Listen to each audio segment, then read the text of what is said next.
Este es un documental que relata ese esfuerzo y esa grandiosidad. Un documental que indaga en ese éxito militar. Un documental sobre un pueblo que por fin terminó con la leyenda de la Alemania invencible. Un documental que narra los episodios de la victoria y de la derrota. La victoria alemana, así como la derrota alemana. Un documental sobre la batalla de Rusia que se remonta a hace muchos siglos. Una batalla que se narra en las páginas de la historia rusa. 1242. La orden alemana de los caballeros teutónicos había invadido la región noroeste de Rusia y había ocupado la antigua ciudad de Pskov.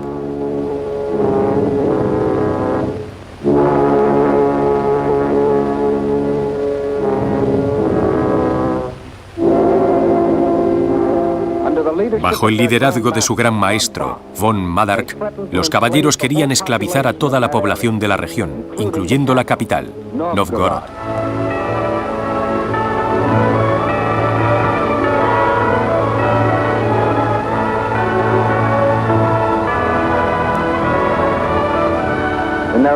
En esos momentos de crisis, los rusos depositaron su esperanza en su estimado príncipe, Alexander Nevsky.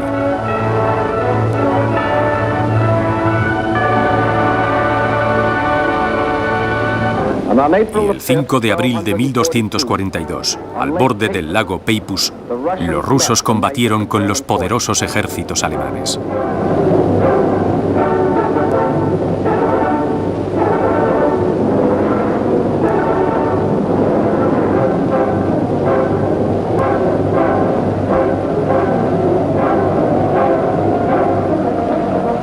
Pero ni las armas teutonas ni su organización conseguían derrotarles.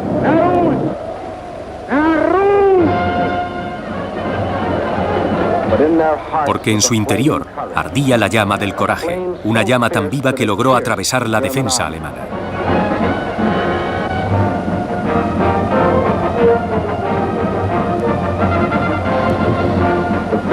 La victoria obtenida reluce en una brillante página de la historia rusa. 1704. Otro ejército conquistador cabalga a través del territorio ruso. Esta vez al mando de Carlos XII de Suecia. De nuevo los rusos deben defender su país.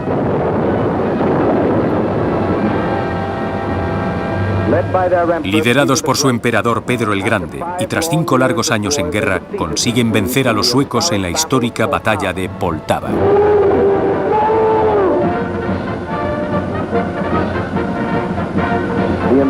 Los ejércitos invasores suecos fueron machacados y expulsados de Rusia para siempre. 1812. Napoleón y su ejército cosechaban victoria tras victoria por toda Europa y se dirigían directamente a Moscú. El ejército conquistador entró en la ciudad y se la encontró en llamas. De nuevo, el territorio ruso era una tierra impenetrable para el invasor, y una vez más, este tuvo que emprender el duro camino de vuelta y abandonar Rusia. 1914. Otro ejército alemán, esta vez bajo las órdenes del Kaiser Guillermo, decidió conquistar Rusia.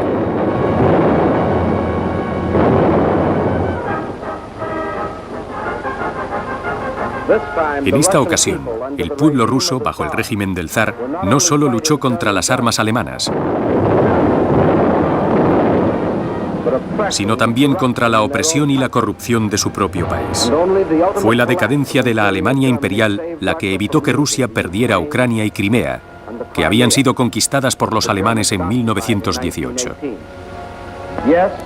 Así que durante 700 años, el pueblo ruso ha tenido que luchar para defender su tierra de conquistadores externos. ¿Por qué? ¿Por qué tanto interés durante tanto tiempo en conquistar Rusia? Quizá la clave la tenga la propia Rusia. Ya lo ven, la sexta parte de la superficie terrestre, que se extiende de este a oeste sobre casi la mitad del mundo y desde el polo norte hacia el sur casi hasta llegar a los límites de la India. Un territorio con una superficie de casi 14 millones y medio de kilómetros cuadrados, 3 veces el tamaño de los Estados Unidos o Norteamérica en su totalidad, más 1.600 kilómetros cuadrados. En Rusia nunca se pone el sol.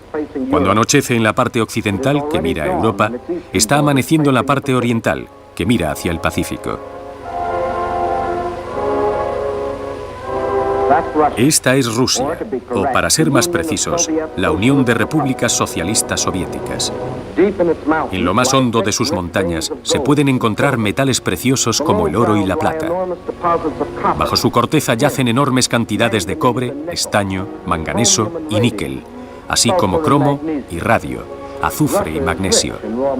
Rusia es rica en materias primas. Sus bosques abarcan millones de kilómetros cuadrados. La cuarta parte de todas las reservas de madera del planeta le pertenecen. En cuanto a combustibles sólidos, extrae toneladas de carbón y, lo que es más importante, posee petróleo. Produce 213 millones de barriles por año. Oro negro, que emerge de una tierra que alberga el 55% de las reservas mundiales. ¿Qué más? ¿Hierro? Rusia produce más de 10 millones de toneladas. Se puede fabricar gran cantidad de acero antes de que se agote. Sí, Rusia es rica. Su agricultura abarca extensiones de millones de kilómetros cuadrados. La rica Tierra Negra, además de originar petróleo y carbón, también produce desde girasoles y flores de loto hasta el té que beben sus habitantes y el tabaco que fuman. El algodón también crece en estas tierras. 3.800.000 fardos al año de producción. Y azúcar. En sus pastos, los animales engordan y proporcionan alimento a sus habitantes y lana para sus vestidos. Y en las cálidas llanuras, las cosechas se extienden más allá de donde alcanza la vista. Maíz, avena, lúpulo, centeno, sin olvidar el trigo, 1/3 de la producción mundial. Sí, Rusia es muy rica. No solo cuenta con las materias primas y los productos de su suelo, sino también con su gente.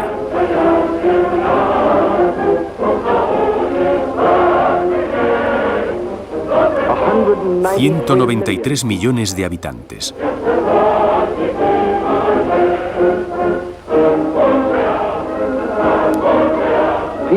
Personas de todas las razas, color de piel y credo. Hombres y mujeres que provienen de todas las repúblicas que conforman la Unión Soviética. Individuos que hablan más de 100 idiomas diferentes, pero que son todos ciudadanos del mismo país.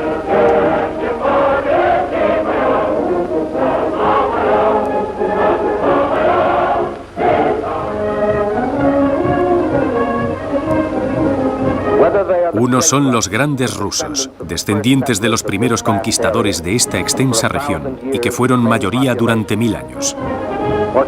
Otros son los cosacos, jinetes de las vastas llanuras del valle del río Don.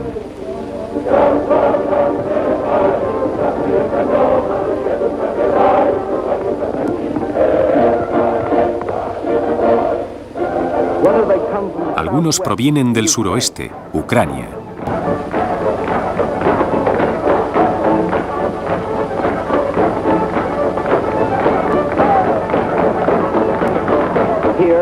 Aquí, en los campos de la Unión Soviética, viven los pequeños rusos, más conocidos como ucranianos. A su lado, los moldavos y los bielorrusos. También podemos ver a los que provienen del lejano sur, entre los mares Caspio y Negro.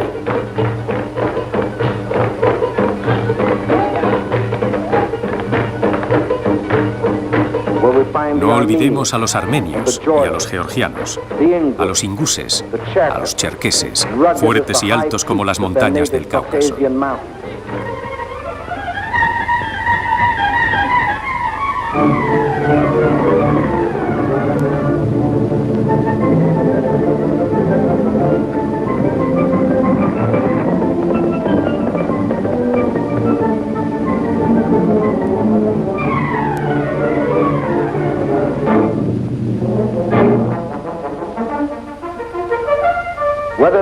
Aquí vemos a los uzbecos, los turcomanos, los kirguizos originarios de las fronteras de Persia y la India,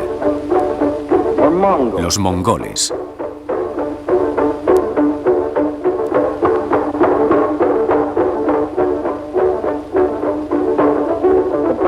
los basquirios o turcotártaros, los buriatos, los yakutos provenientes de las tierras de los montes Urales, y los pueblos de los países glaciales, cazadores como los esquimales o sedentarios como los lapones. Por otro lado están las personas que provienen de las tierras salvajes del lejano norte, así como otras de las grandes ciudades como la capital, Moscú, donde podemos ver las primitivas construcciones de civilizaciones ancestrales que conviven con los nuevos edificios de la sociedad moderna. Así podemos observar cómo una tradicional droshka rusa circula todavía junto a una moderna limusina.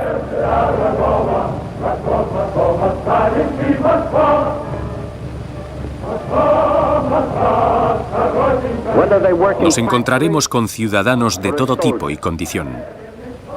Los que trabajan en las fábricas, los soldados, los albañiles, los policías urbanos, los marineros, los remachadores, los colegiales, los granjeros, las enfermeras, los ingenieros, los limpiacristales, los vendedores, las amas de casa, las empleadas de correo, los locutores de radio, las camareras, los científicos, las mecanógrafas, los músicos, los bailarines.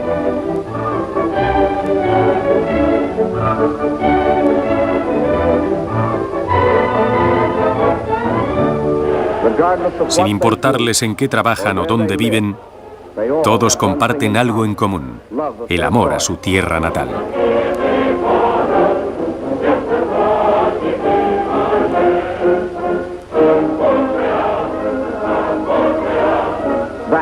Así es Rusia. En cuanto a extensión, el país más grande del mundo. En cuanto a materias primas, cantidades ilimitadas.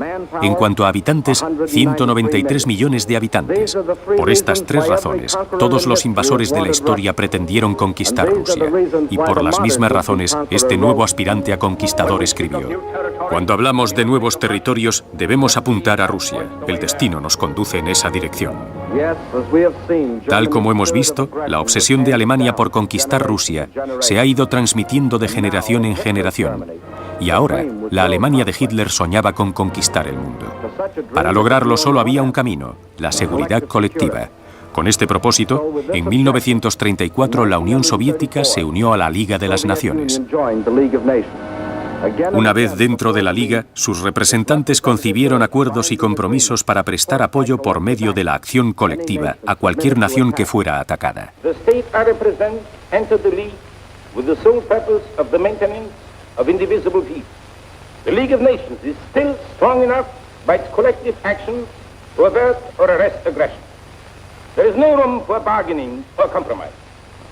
Pero mientras algunos miembros de la Liga clamaban en vano por el uso de la fuerza conjunta para detener la agresión, el resto del mundo presenciaba cómo otros miembros, Alemania, Italia y Japón, se retiraban de la organización para seguir la vía del conflicto. Manchuria, Etiopía. Después Hitler invadió Austria, Checoslovaquia y en 1939 Polonia. El primer paso en su marcha hacia Rusia. Pero su camino hacia el este se vio interrumpido cuando Francia y Gran Bretaña le declararon la guerra. Entonces, los alemanes tuvieron que regresar hacia el oeste. En 1940, como hemos visto, aplastaron a los últimos opositores en Europa occidental. Y mientras las fuerzas nazis trataban de someter a Gran Bretaña inútilmente, los generales alemanes planeaban retomar la interrumpida guerra relámpago en el este. El camino hacia Rusia estaba despejado. Sin embargo, antes de atacar, era necesario resolver algunos inconvenientes. Limitando con Alemania al sur y al este se encuentran Hungría, Rumanía, Bulgaria, Yugoslavia y Grecia. Hungría tiene campos de cereal, ingentes cantidades que podían alimentar a los soldados alemanes. Hungría además posee bauxita, que se utiliza para obtener aluminio, el aluminio con el que se construyen los aviones. Hungría también posee un ejército oficial, no tan bravo en la batalla como el ejército alemán, pero lo suficientemente profesional como para atacar a los rusos. Rumanía no solo cultivaba cereales, sino que también poseía petróleo, y Hitler necesitaba todo el que pudiera conseguir para sustentar su maquinaria de guerra. Rumanía también tenía hombres, lo que representaría más mano de obra esclava, más carne de cañón para el ataque a Rusia. Y por encima de todo, Rumanía y Hungría limitaban con Rusia. Hitler ansiaba esas fronteras para dejarlas en manos de los generales alemanes. Bulgaria no limitaba con Rusia, pero tenía bases militares en el Mar Negro, bases desde las que los submarinos alemanes podrían expulsar a la flota rusa. En la primavera de 1941, la dictadura que gobernaba Hungría, liderada por el almirante Horthy, la de Rumanía, con el joven rey Michael, un títere manejado por Hitler bajo las órdenes del general Antonescu, y la de Bulgaria, regida por el rey Boris, discípulo perpetuo del imperialismo alemán, habían entregado sus respectivos países a Hitler. Amenazados por las rebeliones de sus propios pueblos, los tranquilizaba saber que contaban con la protección del ejército de Hitler. Así que en marzo de 1941, los ejércitos alemanes ocuparon Hungría, Rumanía y Bulgaria. Ahora había que ocuparse de Yugoslavia y Grecia, ya que mientras no fueran conquistadas, eran la puerta abierta para una posible contrainvasión por parte de los aliados. En una de sus reuniones asiduas, Hitler había confiado el trabajo de conquistar Grecia a uno de sus partidarios, Mussolini, que estaba encantado con la idea. Esta era la oportunidad de demostrar a su país que él también era un conquistador. Pero se equivocó. Tal vez subestimó al contrincante por su uniforme. Fuese lo que le hizo confiar en una victoria, cuando las legiones fascistas entraron en el país, los griegos, con una estrategia brillantemente dirigida, forzaron a los italianos a retroceder e invadieron Albania. Hitler estaba furioso. El fracaso de su adepto para dominar su flanco sur estaba retrasando el ataque a Rusia. Así que envió un ultimátum. Advirtió a los yugoslavos y a los griegos: debían rendirse o morir. Pero los yugoslavos y los griegos descienden de ancestros gallardos y la esclavitud nazi no entraba en sus planes.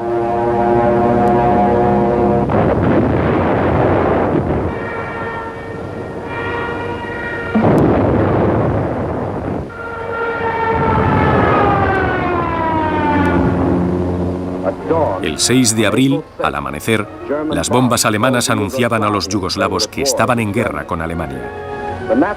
Los nazis y los italianos coordinaron un ataque conjunto desde sus bases con el refuerzo de bombardeos aéreos que apenas encontraron oposición. El resultado fue inevitable. Los yugoslavos resistieron con determinación, pero su ejército fue fragmentado en pequeños grupos y finalmente capturado. La guerra en Grecia también comenzó el 6 de abril. A pesar de la valiente y feroz resistencia de los griegos, y aunque los británicos habían acudido en su ayuda, los alemanes eran muy superiores tanto en número como en maquinaria bélica, y se abrieron paso a través del río Varnar, en el monte Olimpo, donde sucedió el famoso pasaje de las Termópilas. A finales de abril, la esvástica ondeaba sobre la ancestral ciudad de Atenas. La conquista de los Balcanes estaba concluida. Ahora se podría descargar todo el poderío nazi sobre Rusia. No había tiempo que perder, porque el tiempo era el arma de Rusia.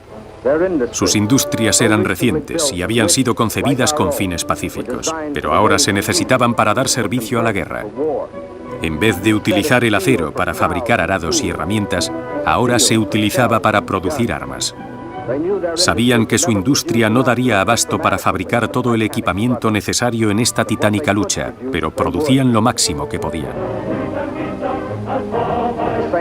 Al mismo tiempo, el ejército se hizo mayor. Se convocaba cada vez a más hombres para ser entrenados, preparados y endurecidos. Se preparaban para defender su tierra.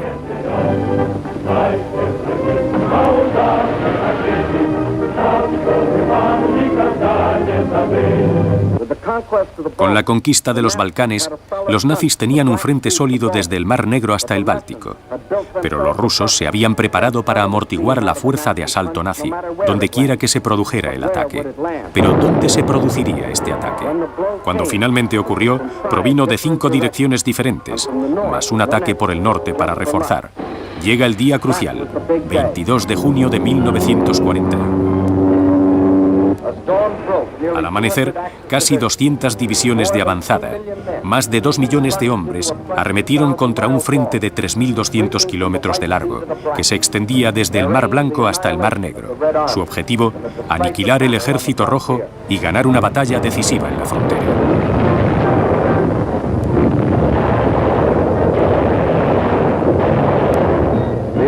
La ofensiva se desató a lo largo de todo el frente, pero se concentró en 3 objetivos vitales: Leningrado, Moscú y Kiev, la capital de Ucrania. En los primeros 30 días las fuerzas de von Lee se acercaron a 200 kilómetros de Leningrado, mientras que los finlandeses, al mando de Mannheim y con apoyo alemán, se aproximaron desde el norte para rodear la ciudad. Por el centro, el ejército de von Pock se internó 770 kilómetros en territorio soviético. Los soviéticos se afanaban en repeler la invasión.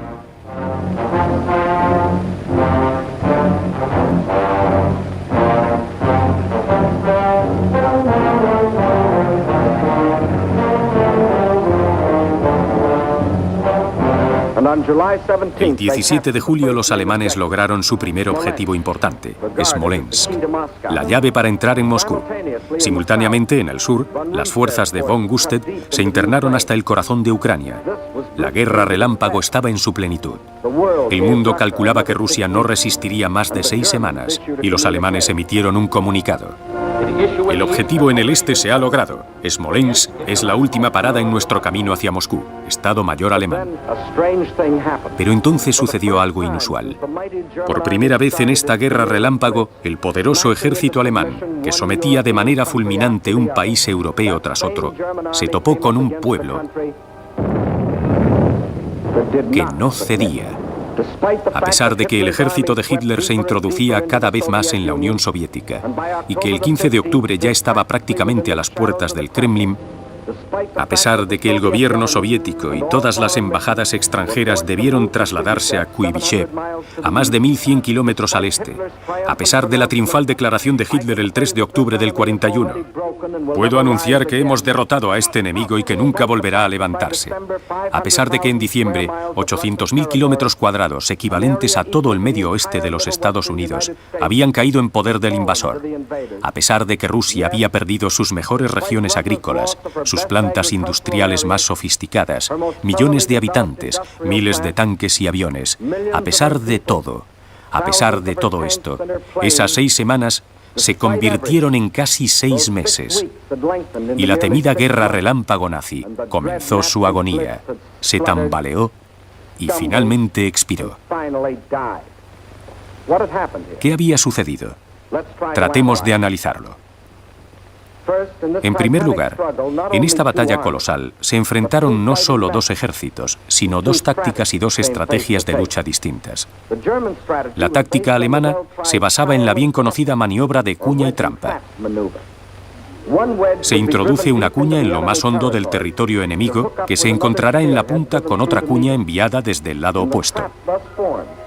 Se forma así una trampa en medio en la que la víctima se encuentra indefensa y es fácilmente aniquilada. El plan alemán para cada campaña era alzarse con la victoria decisiva en el momento de la invasión. Se debe destruir al enemigo con un solo golpe, sin preocuparse por las pérdidas, un golpe gigantesco y devastador. Recuerden las campañas que hemos visto en esta serie de documentales. Polonia. Los polacos se concentraron en sus fronteras, el ataque las traspasó y en 18 días los alemanes acabaron con Polonia. Francia. Los aliados cedieron en las fronteras. La brecha se produjo en Sedán y así se liquidó la cuestión francesa. Los Balcanes. Los yugoslavos se precipitaron a las fronteras, se rompió la defensa y en 12 días Yugoslavia fue derrotada. Los alemanes planearon el mismo ataque contra los rusos, pero los rusos habían desarrollado su propia estrategia, una táctica que aprovechaba la amplitud de su territorio. El procedimiento ruso consistía en una defensa total, línea tras línea, que se dirigía hacia el núcleo del territorio. Cuando la cuña nazi abrió una brecha sobre la primera línea de defensa, ésta se replegó y se unió con la segunda línea, formando una barrera más robusta. La cuña atacó por segunda vez, provocando la pérdida en ese sector de la línea de defensa, pero ésta se replegó y se unió con la tercera línea. Como vemos, cuanto más se introducían los alemanes en territorio ruso, más fuerte era la resistencia que se encontraban, hasta que finalmente se enfrentaron a una pared insuperable y nunca tuvieron la oportunidad de asestar el golpe mortal que tenían planeado. El resultado: los alemanes conquistaron territorio, pero perdieron la batalla, porque la táctica rusa mantuvo el grueso de su ejército intacto. Y eso hizo que inevitablemente la guerra se prolongara más de lo que esperaban los alemanes, y no pudiesen lograr una victoria rápida. Los rusos tenían otras tácticas que desconcertaban a los alemanes. Alemania había desarrollado una potente maquinaria de guerra, un armamento mecanizado, un ejército sobre ruedas con un equipo de camiones inmensos que aplastaban todo lo que encontraban a su paso. Pero los rusos descubrieron la manera de hacerlos salir de sus fortalezas móviles. Utilizaron sus ciudades como baluartes e hicieron que los alemanes las atravesaran por los callejones.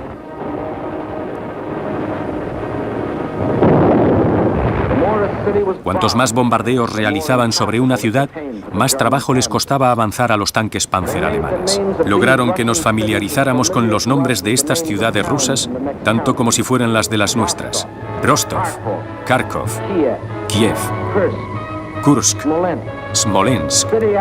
Una ciudad tras otra se iba convirtiendo en un obstáculo para el ataque nazi. El Ejército Rojo había logrado dotar a sus ciudades de una gran importancia estratégica. Odessa, escena de un heroico asedio que duró más de 2 meses. Contuvo toda la furia del ataque nazi a Crimea. Sebastopol resistió los continuos intentos de los alemanes de romper sus defensas. Aquí, durante 8 meses y medio, los rusos defendieron su ciudad centímetro a centímetro y expulsaron a los alemanes de la base naval que se encontraba en la zona. Finalmente, cuando los alemanes se adentraron en la ciudad, cada distrito fue defendido calle por calle. Y en cada calle, casa por casa.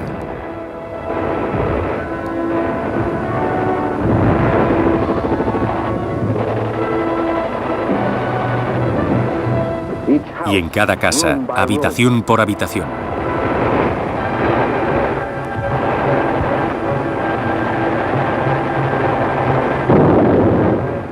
Los rusos sabían que sus ciudades acabarían destruidas, pero su objetivo no era salvar ciudades, sino destruir alemanes. Un alto precio por una mísera copia del Mein Kampf. Los alemanes se vieron forzados a salir de sus máquinas de guerra para luchar y morir combatiendo cuerpo a cuerpo, algo con lo que jamás habían contado. Los alemanes también habían pasado por alto otro detalle: el pueblo. Los generales ganaban las campañas, pero es el pueblo el que gana las guerras. Y aquel fatal 22 de junio de 1941, cuando el pueblo ruso vio que su país estaba siendo invadido, tomó una decisión que se reflejaba en sus semblantes afligidos: luchar y morir, pero jamás entregarse. Sabían que no se trataba de ver quién se quedaría el territorio, era una cuestión de vida o muerte.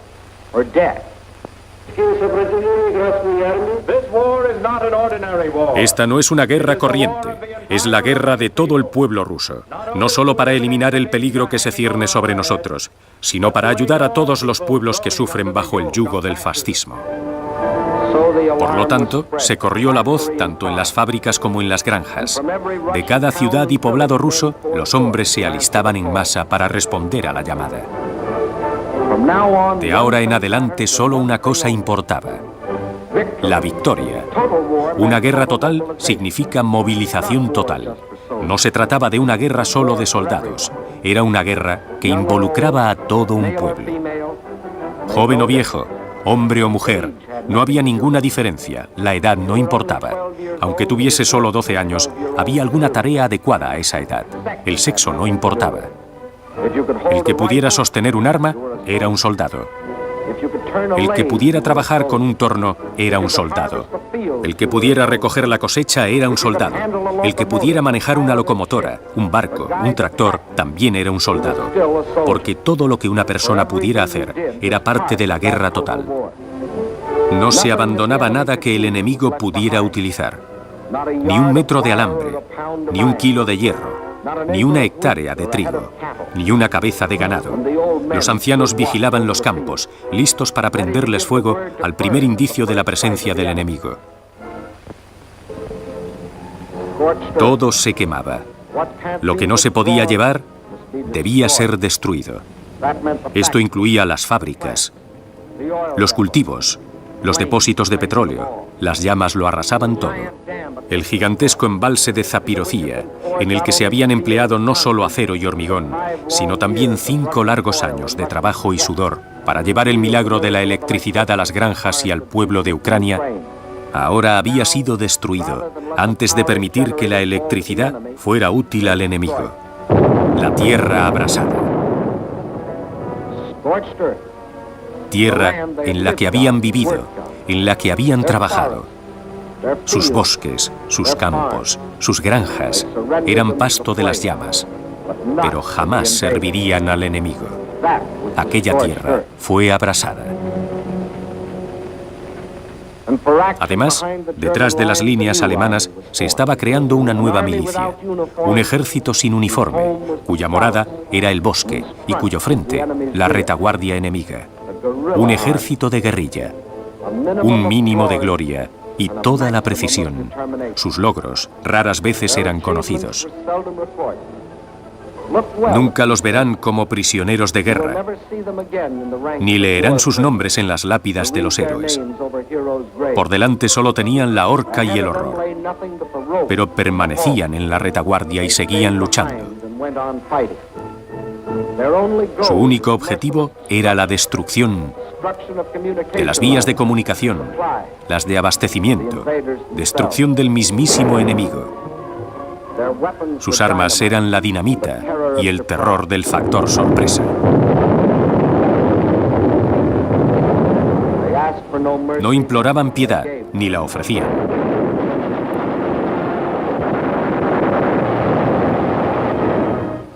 Este es el ejército de guerrilla. Esta es la tierra incendiada. Este es el ejército rojo, y estos son sus líderes.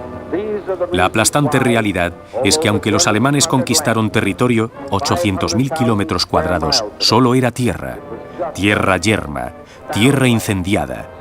Por eso, después de 5 meses y medio de guerra relámpago y de casi alcanzar su objetivo, los alemanes tuvieron que detenerse en las mismas puertas de Moscú.